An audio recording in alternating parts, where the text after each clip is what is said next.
चलो ठीक है, आई विल टेल यू। देखो आपका union of set and intersection of two sets, ठीक है। आपको सिंपल बता देता हूँ, like if there are two sets 1, 2, 3, 4, ठीक है, और दूसरा सेट है B which is let's say 4, 3, 2, नहीं 4, 3, 5, 6, ठीक है, 3, 4, 5, 6। अब ये दो सेट है, तो अगर मैंने आपको पूछा कि A union B, A union B का मतलब ये है कि ए और बी में जितने भी एलिमेंट्स है सब लिखो, बट कोई भी एलिमेंट एक बार भी रिपीट नहीं करना है, ठीक है। तो क्या क्या आ जाएगा 1, 2, 3, 4, 5, 6 बराबर। ए यूनियन बी बोला है ना, तो सब कुछ लिखोगे लेकिन कोई भी एलिमेंट रिपीट नहीं होगा। अब ए इंटरसेक्शन बी बोला तो this sign stands for union and this sign stands for intersection, ठीक है। ए इंटरसेक्शन बी मतलब ए और बी में आपका कॉमन एलिमेंट्स क्या है। कॉमन एलिमेंट्स क्या है ए और बी में? आप कितनी बार एब्सेंट होते हो बेटा? क्यों? अच्छा, पैर का प्रॉब्लम है, तो आपके घर से कोई मैसेज नहीं आता है कि आप एब्सेंट हो रहोगे करके?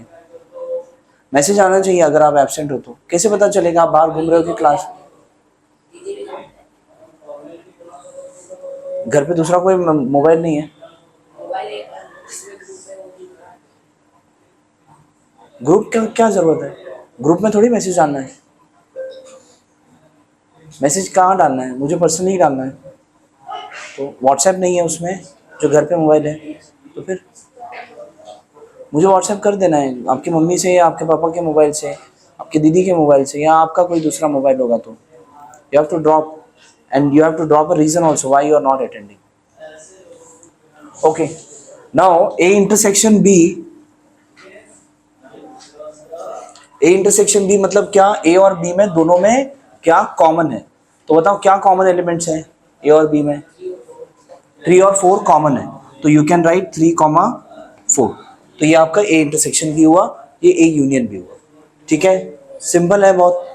हाँ, दोस्त प्रॉपर्टीज अब दिया है ए इंटरसेक्शन बी और बी इंटरसेक्शन ए दोनों इक्वल होता है, बराबर है ना। अब यहाँ पर मैंने ए इंटरसेक्शन बी लिखा, अगर मैंने बी इंटरसेक्शन ए लिखा तो भी यही आता, कुछ और तो आता नहीं था। तो that means both of them are equal. If A is a subset of B then A intersection B is A. क्या मतलब? देखो, if A is a subset of B, अब यहां पर is it like A is a subset of B और B is a subset of A? Is it? नहीं ना। But मैंने अगर यहां पर कोई दूसरा सेट लिखा, यहां पर लेट्स से 1, 2, ठीक है। अब कौन सा किसका सबसेट है? C is a subset of A। अब C is a subset of A है ना, right? C is a subset of A। अब देखो C इंटरसेक्शन A क्या आएगा? क्या आएगा बताओ? C intersection A। यस, हाँ परवेश, हाँ C इंटरसेक्शन A क्या आएगा? 1, 2। अब देखो when C is a subset of A, जब मैंने C इंटरसेक्शन A किया तो ये एक्चुअली क्या आया? 1, 2 एक्चुअली C है। So that means C intersection A will be C itself। तो मतलब अगर आपका कोई भी सेट किसी दूसरे का सबसेट हुआ तो अगर उन दोनों का इंटरसेक्शन करोगे तो जो पीछे है ना वही आएगा, ठीक है। समझ में आ रहा है? If A is a subset of B then A intersection B will be A itself। अब same B is a subset of A that means A intersection B will be B। Same है, दोनों का कोई different meaning नहीं है, same ही meaning है। Third, if A intersection B is a subset of A, ये तो हमेशा ही होगा। A intersection B will always be a subset of A and A intersection B will always be a subset of B। कैसे? देखो ये आपका A intersection B है, ये क्या मैं इस सेट को इसका सबसेट बोल सकता हूँ? क्या मैं इस सेट को इस सेट का सबसेट बोल सकता हूँ? बोल सकता हूँ। तो it is always true, A intersection B is always a subset of A and A intersection B is also always a subset of B।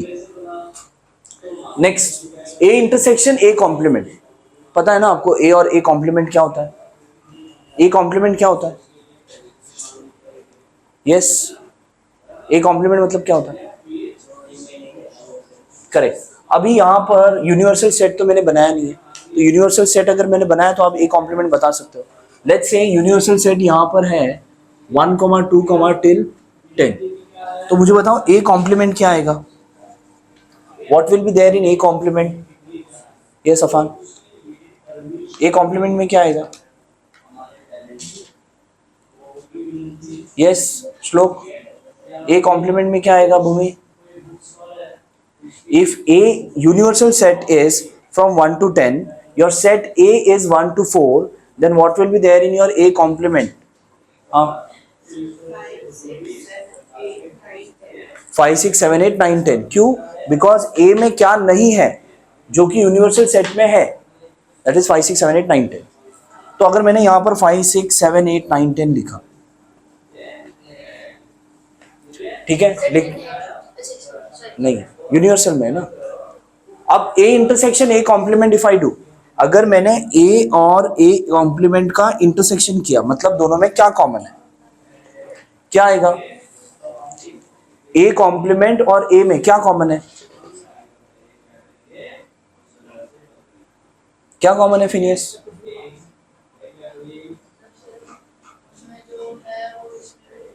हाँ, तो इन दोनों में क्या कॉमन है?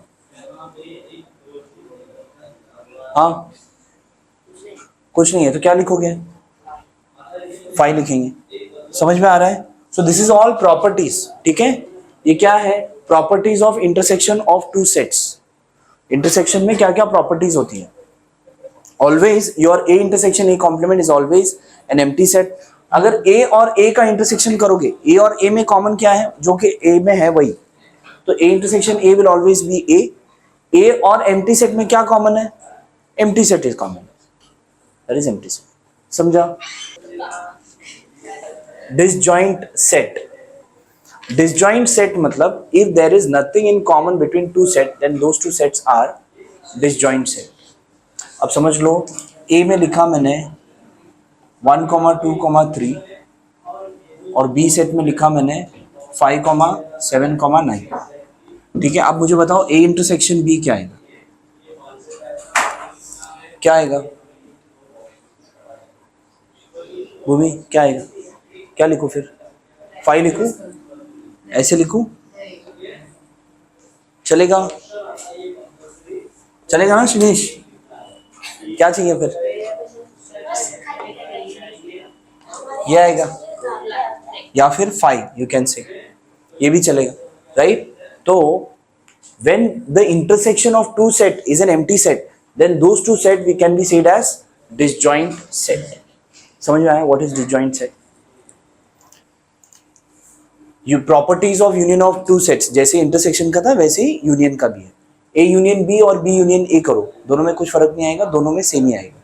ठीक है, if A is a subset of B, then A union B is equals to B. अगर मैं अभी आपको एग्जाम्पल समझा दूंगा तो समझ में आ जाएगा. देखो, A is a subset of B. अगर over here A is a subset of B, yes or no? A के सारे एलिमेंट्स B में है, तो A यूनियन B क्या आएगा? A यूनियन B क्या आएगा? हाँ बताओ. A 1, 2, 3, 4, 5. अब ये एक्चुअली तो यही हुआ ना, समझ में आ रहा है? हाँ, तो क्या होगा? Like when A is a subset of B, at that time A union B will be equal to B. समझ में आ रहा है? Why they have written it? हाँ, ज्यादा स्पीड जा रहा है या फिर ठीक है? बराबर है ना? स्पीड नहीं है ना? Okay, next. Same, if A is a subset, now ये A if वाला ये नहीं है, A will always be a subset of A union B. कभी भी चेक कर लो, A union B ये है, क्या A is a subset of this? क्या B is a subset of this? It will always be. A will always be a subset of A union B and B will always be a subset of A union B. A union A complement. A और A complement मिलाकर आपको क्या मिलेगा? Universal set. सब आ जाएंगे ना? समझ में आ रहा है या नहीं समझ में आ रहा है? यूनिवर्सल चलो दूसरा कोई है 1 से लेकर 10 तक. ठीक है, नाउ क्या कर रहे थे हम लोग? हाँ, A union A complement. Why it is universal set. अब अगर मैंने ए ये लिखा तो ए कॉम्प्लीमेंट क्या आएगा, वो एलिमेंट लिखेंगे जो यूनिवर्सल सेट में है और इसमें नहीं है। तो फिर अगर ए कॉम्प्लीमेंट अगर मैं यहाँ पे लिखूं तो क्या आ जाएगा 4, 5, till 10। तो अब ए और ए कॉम्प्लीमेंट दोनों को अगर मिक्स करेंगे तो आपको क्या मिलेगा, यूनिवर्सल सेट ही मिलेगा ना, बराबर, क्योंकि ए कॉम्प्लीमेंट हमने लिखा ही कैसे, यूनिवर्सल सेट को यूज करके। तो A and A complement will together be what, your universal set. Next is A union A और ए को यूनियन करोगे तो ए ही मिलेगा, और ए यूनियन फाई करोगे, ए के साथ एम्प्टी सेट अगर आप यूनियन करोगे तो आपको सेट ए ही मिलेगा। अच्छा ठीक है, ये अभी आपका 1, 2, 3 है, और आपका empty set, let's say B is an empty set which is 5, ठीक है, which is an empty set. अब मुझे बताओ ए यूनियन बी क्या है?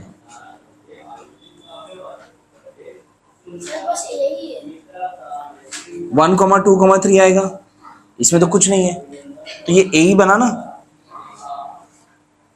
समझा? ए यूनियन 5, अब ये 5 जो है एम्प्टी सेट है ना, if I do A union 5 you will get set A, clear? हाँ, नाउ देखो आपका एक रूल है in your set, number of elements in A union B, number of elements in A union B will always be number of elements in A plus number of elements in B minus number of elements in A intersection B. This is the rule which we will be using in your next exercise. Please write it. ये क्या है? Rule है. Please write it in your book. देखो यहाँ पर number of elements in A is 15. Number of elements in A union, number of elements in A intersection B, आपको number of elements in B लिखना है।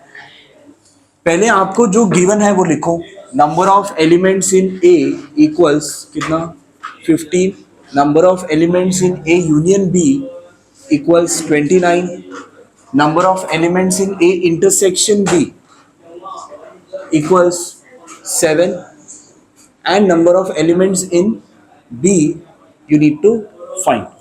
अभी हमने थोड़ी देर पहले एक रूल लिखा था, सेम रूल लिखकर आपको सॉल्व करते हैं। We know that number of elements in A union B equals, आपको फॉर्मूला जो यूज करना है वो लिख देता हूं,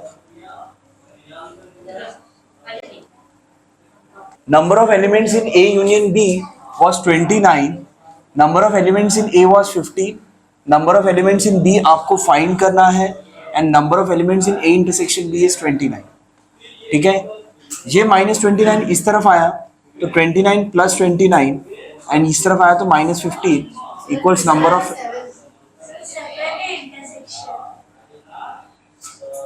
sorry 7, so this will become +7, so therefore number of elements in B equals 29 + 7 36, 36 - 15, so number of elements in B equals 6 - 5 1, 3 - 1 2।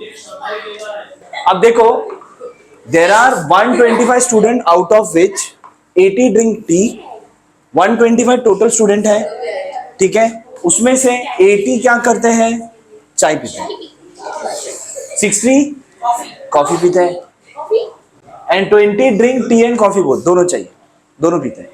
तो ये बताओ number of students who do not drink tea और कॉफी, तो ये बताओ कि कितने लोग हैं जो टी और कॉफी दोनों नहीं पीते। तो कैसे लिखेंगे, let u be the universal, या फिर एक मिनट, इसमें यूनिवर्सल सेट की जरूरत नहीं, let एक मिनट, t है ना, let t be the set of students who drink tea and C be the set of students who drink coffee, yes or no? ये आपको इतना गिवन है। अब यहाँ पे दिया है in a hostel there are 125 students, total students कितने हैं 125, उसके बाद out of which 80 drink tea, 60 drink coffee. Now according to the given question, So therefore, number of students who drink tea is how much? 80. Number of students who drink coffee is how much? 60. And number of students who drink tea and coffee both, T and coffee, देखो ये जो intersection है वो आपका and को represent करता है और यूनियन और को रिप्रेजेंट करता है, ठीक है। यूनियन जो है और को रिप्रेजेंट करता है और इंटरसेक्शन जो है एंड को रिप्रेजेंट करता है, ठीक है। कैसे याद रखने का? यूनियन में और आता है ना, ये देखो ये वाला, ठीक है, और इंटरसेक्शन में एंड आता है ना, ये वाला।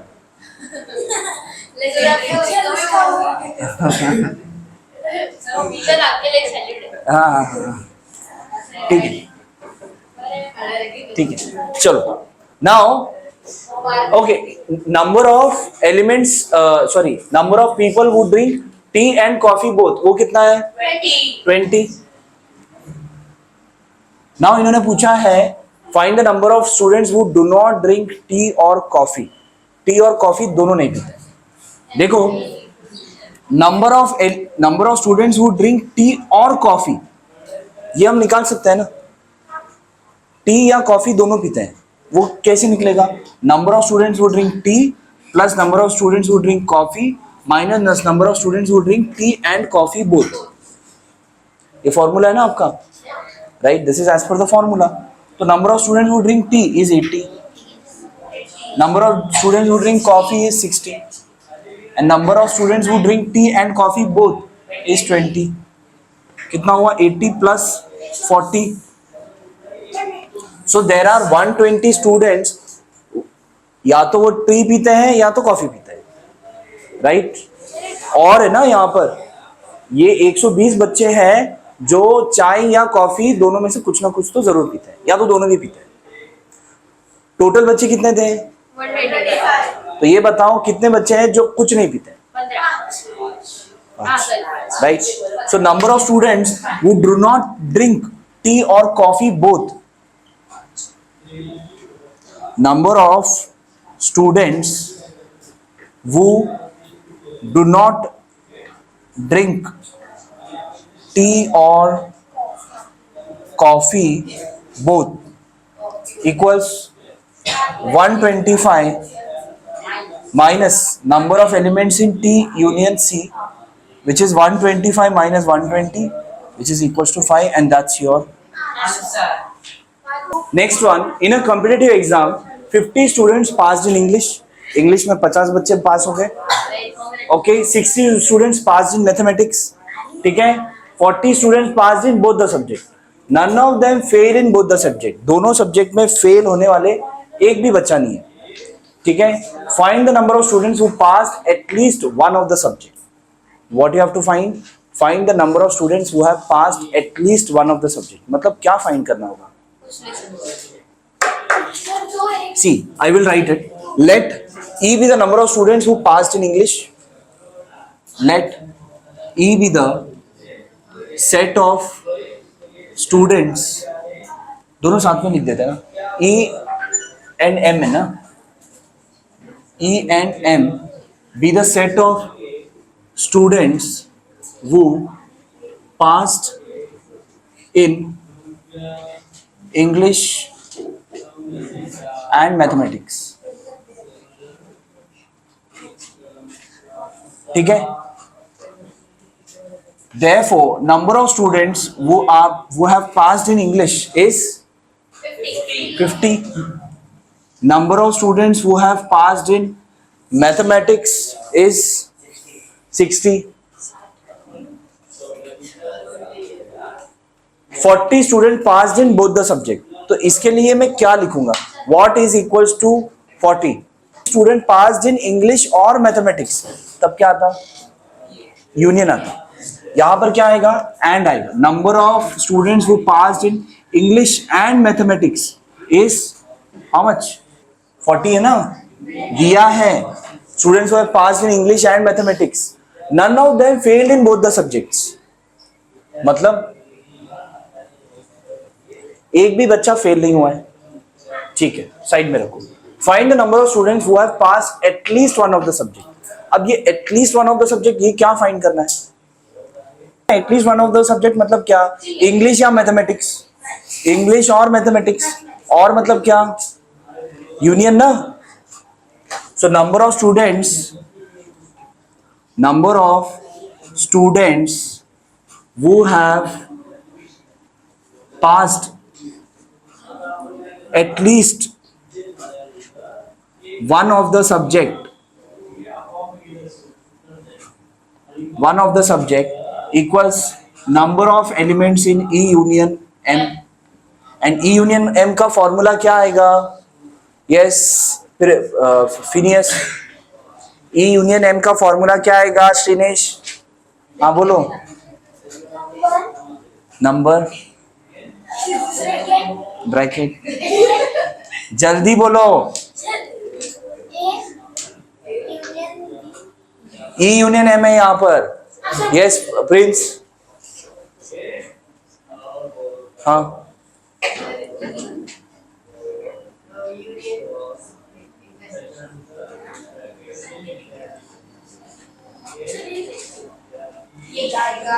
यही आएगा ना?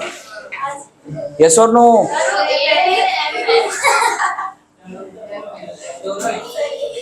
ठीक है. E यूनियन M क्या आता है? Number of elements in E plus number of elements in M minus number of elements in E intersection M. Now number of elements in E is how much? Number of elements 60.